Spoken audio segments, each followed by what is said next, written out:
I'm here to talk about success. The first rule of success is to have a vision. You see, if you don't have a vision of where you go, and if you don't have a goal where you go, you drift around and you never end up anywhere. I mean, as you know, I was born in 1947 in Austria after the Second World War.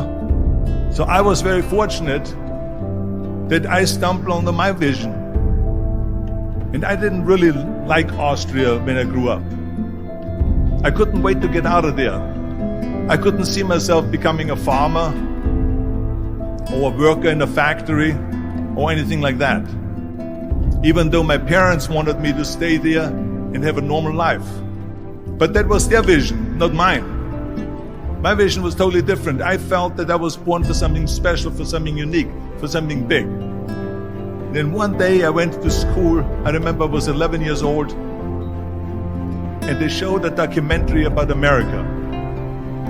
And there they showed in this documentary the huge skyscrapers, the high-rises, the huge bridges, the 6-lane freeways, and all of this stuff. And I said to myself, that's where I want to be. I don't want to be around here with these little farmhouses and these little buildings. I want to be in America.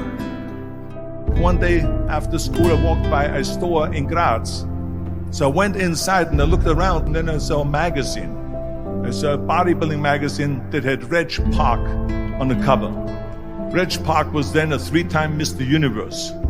And I saw him on the big screen as Hercules. I read that and I said to myself, wow, this is the blueprint for my life. This is exactly what I want to do. I want to become a bodybuilding champion just like Reg Park. I want to get into movies just like Reg Park. And I want to make millions of dollars and be rich and famous just like Reg Park. Do you know how great it felt that I knew where I was going? Imagine the majority of people don't know where they're going. I knew where I was going, that I'm going to become this bodybuilding champion just like him. So it was just a question of how do you do it?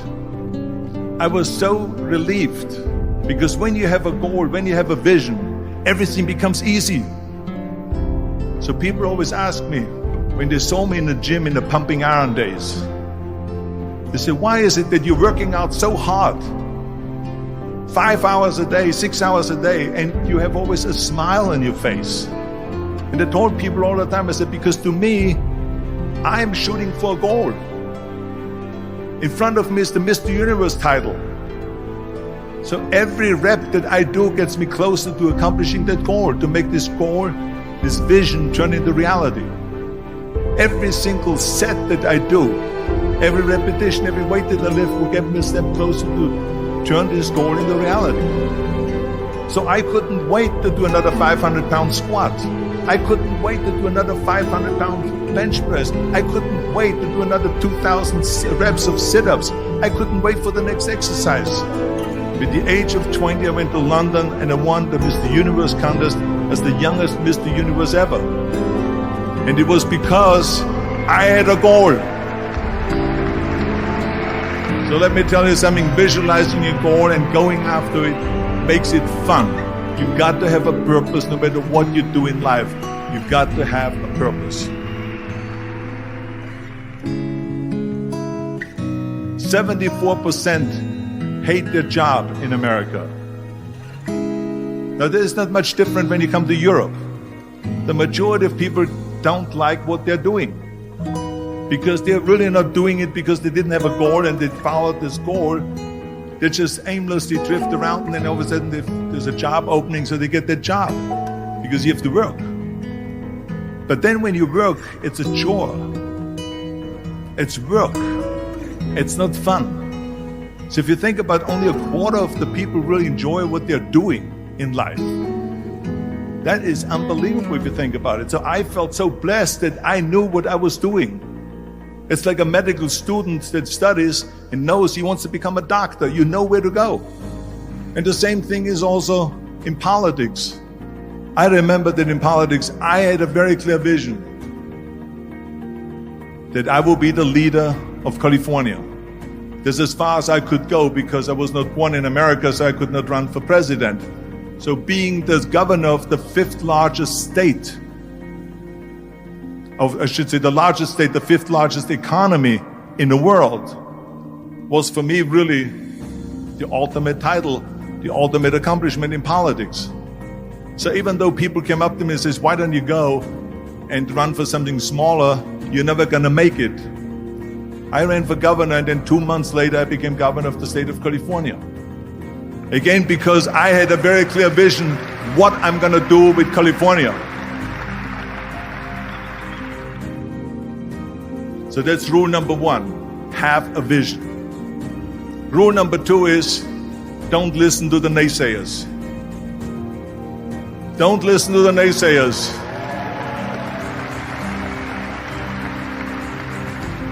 Everything I ever did, the thing that I heard out of people's mouth was, that's impossible. That can't be done. Or no. That is exactly what I heard, and of course I proved to the people that it can't be done. So whenever someone said to me, it can't be done, I heard, it can be done. When they said no, I heard yes. And when they said it's impossible, I heard it is possible.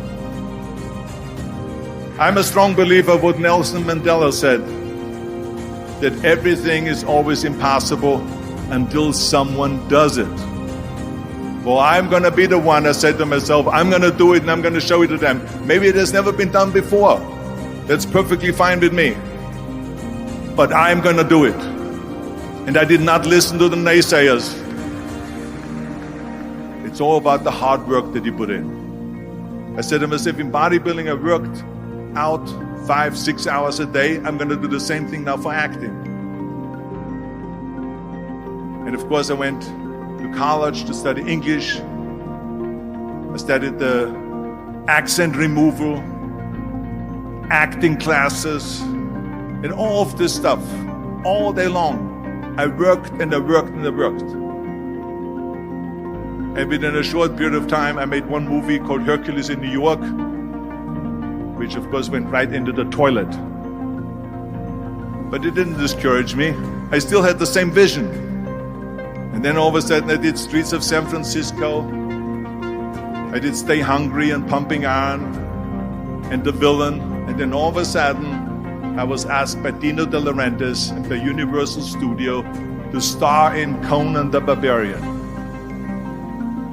And after I did Conan the Barbarian, the director at the press conference said to the press, the director was John Milius, he said to the press, if we wouldn't have had Arnold, we would have had to build one. So think about that. The very body that they said can never be sold because the time is wrong.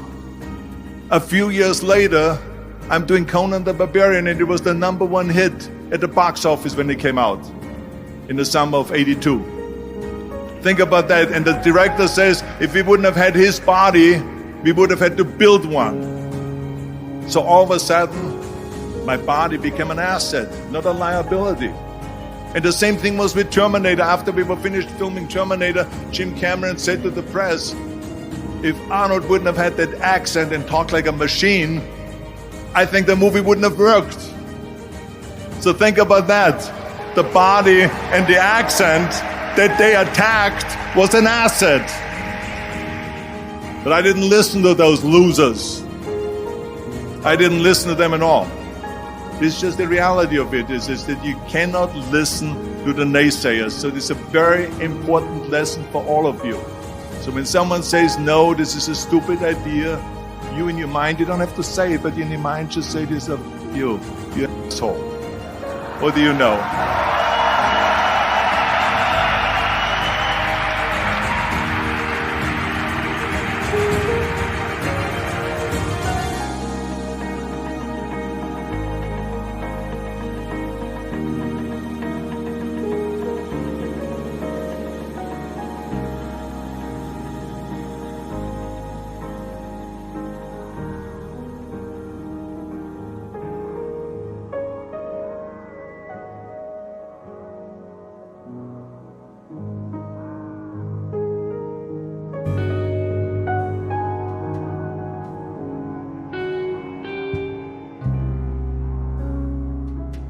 We come with a new program that will help you to discovery that lets you instantly manifest real spendable money, abundance, and pure bliss in under 6 hours. Watch 20 seconds for a life-changing video for free. You will find a link in the description box and about section. Thank you. We wish you all the very best.